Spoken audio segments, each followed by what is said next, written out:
Hey guys, welcome back. Let's talk about covert narcissism this week. We're going to talk about phrases that this person will tend to use on you, and we're going to talk about covert narcissism because I think sometimes I don't want to say get it twisted, but there is a very limited view on covert narcissism, and I think you can be a little bit overt and a little bit covert at times. Traditionally, I think when we hear covert narcissism, we tend to think of a victim person. Woe is me, everything happens to me, and it's harder to spot because when we do think of narcissism, we tend to think of a more overt person, very grandioso, very larger than life, loves being social and charming and like all of those things. But for someone who's covert, they can tend to show these tendencies of being harmless, being loving, being friendly, and being humbled, because what they're doing is they're playing a character. So all these things will kind of point towards this person being a catch or a great person. So it's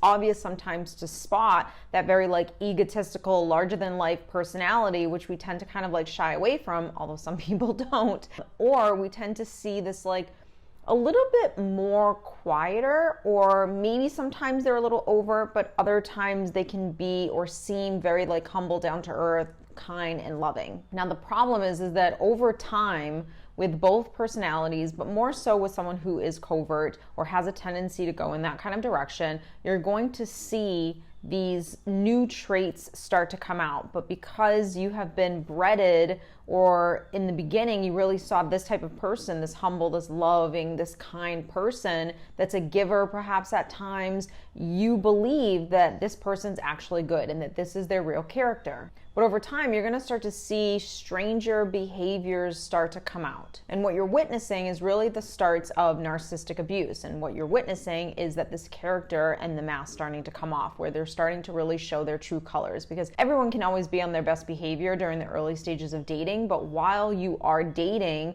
or perhaps even in the early stages of a committed relationship, depending on how fast you go through that dating process, you're still getting to know a person. You haven't fully been exposed to their true character. Now, your character is going to be determined by a couple of things. It's going to be determined by your upbringing, and it's going to be determined by the wounds that you still carry inside of you, whether or not they're healed or not. So a person can do something really hurtful and be malicious if they are hurting inside. So when we talk about the character of a person, I want you to understand that this isn't their true nature. Their character is how they were bred, how the breeding was done early on and throughout the course of their young adulthood or even into adulthood that causes them to be the way that they are, which ultimately shows their character. You can change your character if you want to actually acknowledge that there are things about your character that you don't like, but you have to be able to take accountability and responsibility for those things.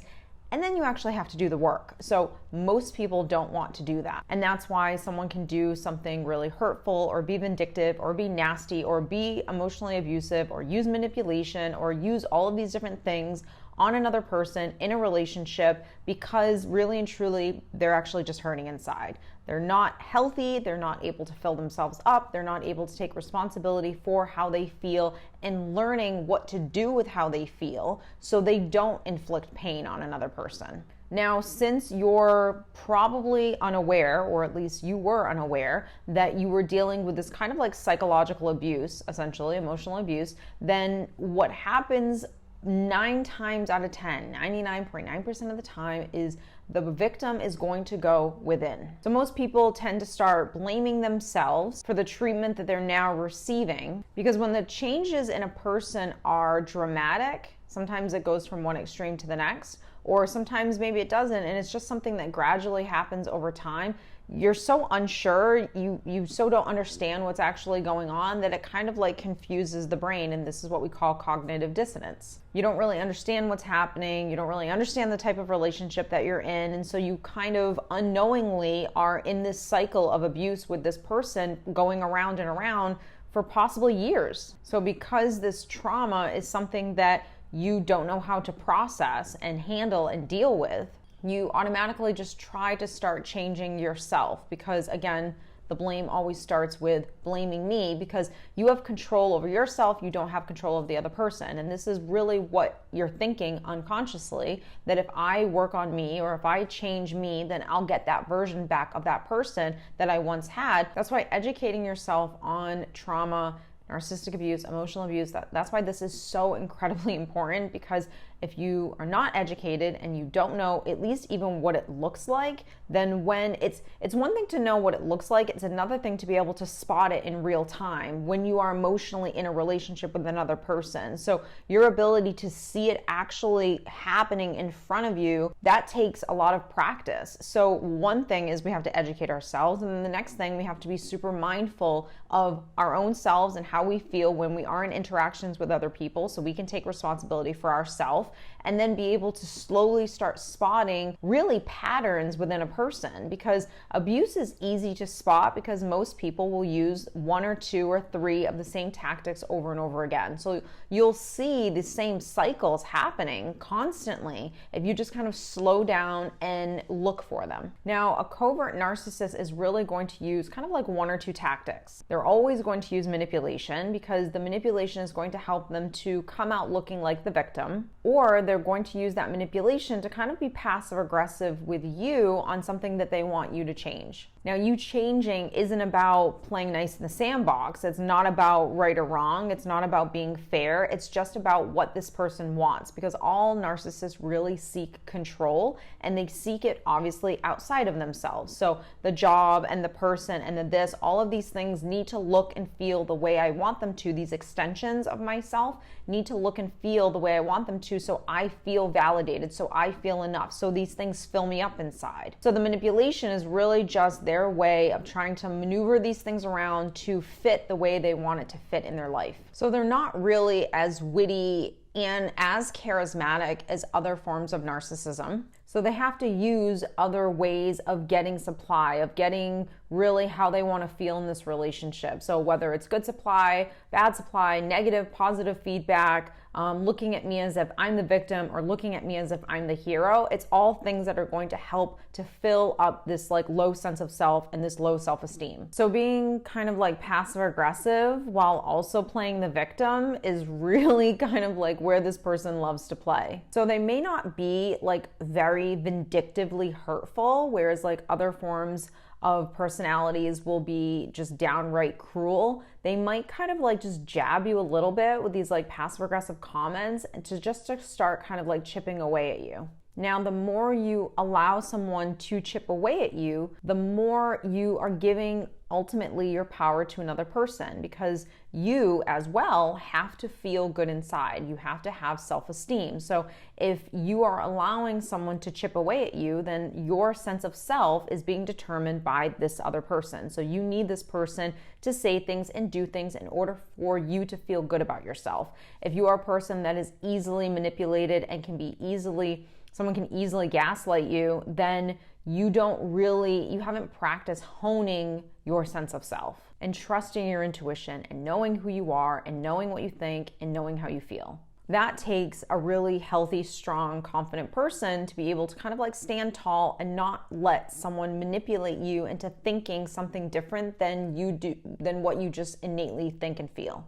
Passive-aggressive behavior allows that kind of abuser to feel all of those things that they're feeling, which is anger because I'm not getting my way or I'm not able to control you. And instead of being a little vindictive and nasty about it, which is just black and white, if someone's going to be downright cruel, that is black and white. Whereas this kind of tactic is a little bit more sneaky, is passive-aggressive, and sometimes when you're dealing with someone who's passive aggressive, they can easily just move right into gaslighting you. Now, the dangerous part of this is that if the victim, which most likely they are, is going to struggle with low self-esteem themselves and probably codependency, then the chipping away is going to work. And since they're already living in codependency, they don't have a good sense of self, which means that everything you're going to say or the jabs you're going to throw and the phrases that you're going to say are actually going to affect me. Now, I want to make sure that I kind of highlight this because I don't want to talk about these phrases and things that this person will use on you and make you feel like it's so easy to always just rise above it. you are still a human being and you're not going to be strong 24 hours a day, especially if you have to deal with this person on a continuous basis.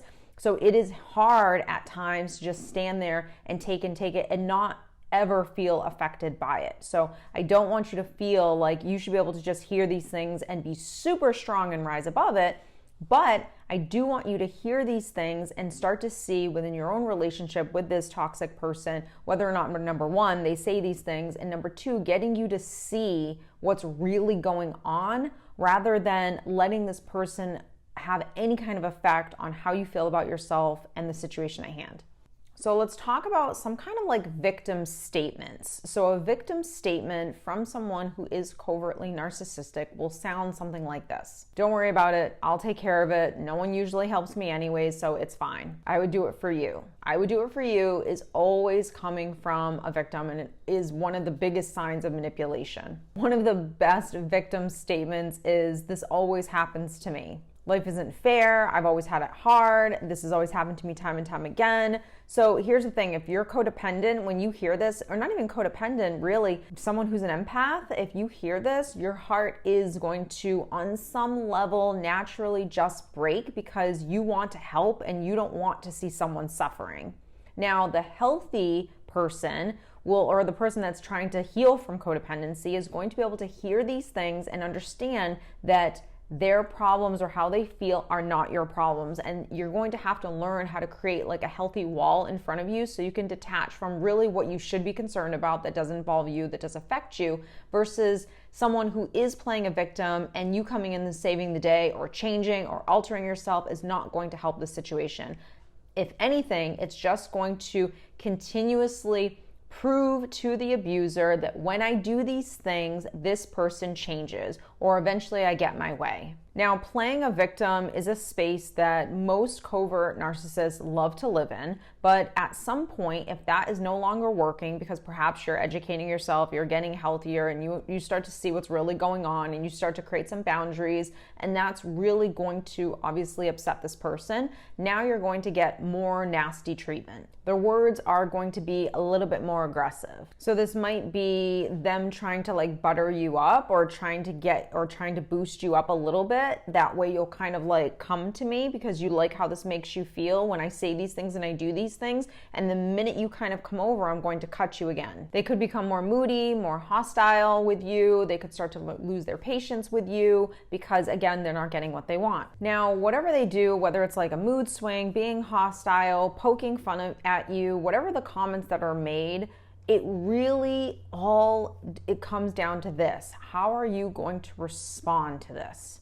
How are you going to respond when someone's saying you're too sensitive? It's not a big deal. You act like a baby. I was just joking. You get upset over everything. You're imagining these things. Why are you so defensive all the time? You're the only one that doesn't understand me. I don't have this problem with anyone else. You're crazy. It's all in your head. So now how you respond to any of those phrases is going to obviously determine whether or not you become a good source of narcissistic supply in a negative way, where you become now this person's emotional punching bag. So the healthy way to always approach this person is to hear what they're saying and not take offense to it. So no matter what they're saying and no matter what way they're trying to cut you down, you cannot take what they're saying personally. I know that that's hard to do at times, especially when it's coming from someone who you would never in a million years would ever think could try to cut you in this way, but you have to be able to see patterns and you have to be able to see the manipulation, the gaslighting, and the tantrum that's really going on. One of the biggest things when you're dealing with someone who's narcissistic is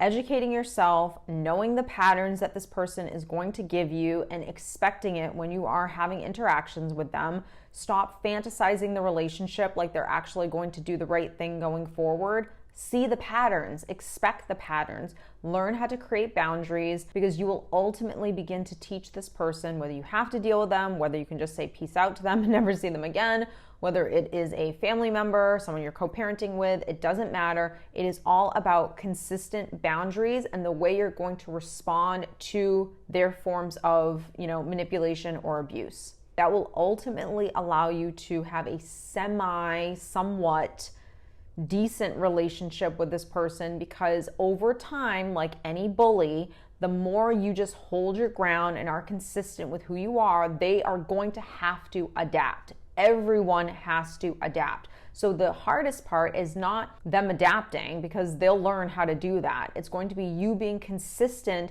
with your approach with them when they do these things. So whether it is just only answering questions or saying things that are just like straight to the point and that's it, we're not getting too emotionally involved. It's understanding what are patterns and is this something that this person continuously does. It's accepting that this person has a personality disorder, whether it is borderline, whether it is narcissism, whatever it is, that this person is not well, this person does not like to own it and take responsibility and accountability for themselves, and when they don't get their way or they feel uncomfortable, they throw it at me. So when you see these things and they start to throw it at you, don't take the bait. So I really hope that this video has helped you. I hope it has given you some really great insight on covert narcissism, phrases that they like to use, and how you can approach this person when in fact they do use these phrases on you. Hope you have enjoyed, and I'll see you next week.